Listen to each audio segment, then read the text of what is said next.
Hi guys! Get ready with me. Today we'll run some errands and naisipan ko na i-share ko sa inyo kung paano ba ako nag-get ready.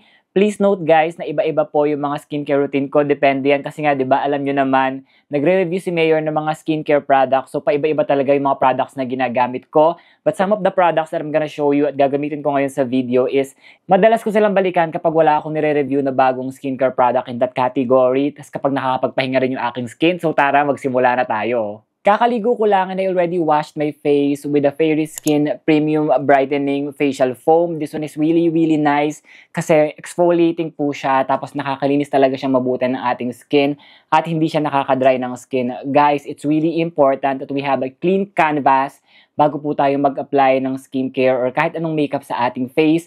That's why cleansing it's really important. If you are looking for an affordable exfoliating cleanser na hindi harsh sa balat, try nyo tong Fairy Skin. Next guys is maglalagay ako ng papaw balm sa aking lips. Ito, madalas una ko tong ginagawa, minsan huli.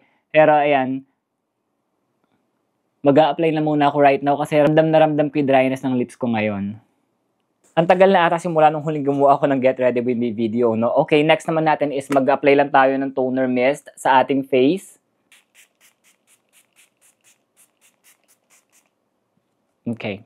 By the way, yung ginamit ko pala is the Ever Organics Tomato Glow Skin Facial Mist. And then, right now naman, mag-a-apply tayo ng serum from Pond's, yung Niasourcinol nila. Okay. Alam nyo, very simple lang talaga yung aking skincare routine kapag nagpapahinga yung balat ko. Lalong-lalo na kanya mag-grocery lang kami, ganyan. Mas gusto ko pa rin na simple yung skincare routine ko. Kasi nga, 'di ba, madalas na nga iba't ibang skincare products yung ginagamit ko, tinatry ko. So, it's nice din nakakapagpahinga yung ating skin.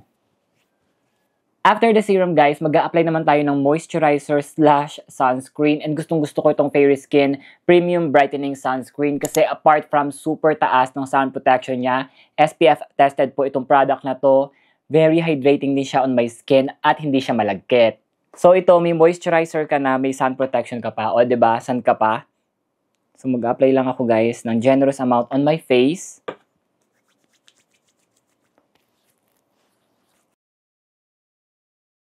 By the way pala guys, you can purchase this sunscreen at yung pinakita ko sa inyo kaninang facial foam ng Fairy Skin ng Duo para mas makatipid kayo. Very refreshing to sa balat talaga, I swear. Tapos wala siyang white cast. It feels really comfortable, you guys.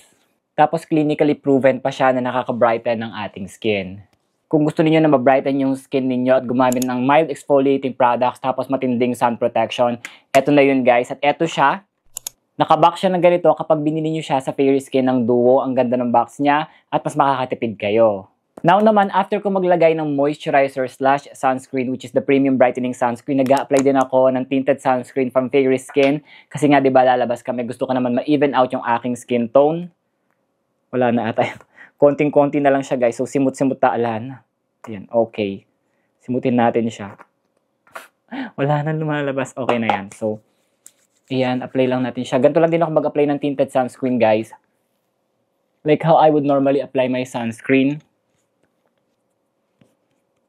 And we're done, guys. As you can see, very easy lang ng skincare routine natin. If you have any questions, let me know sa comment section.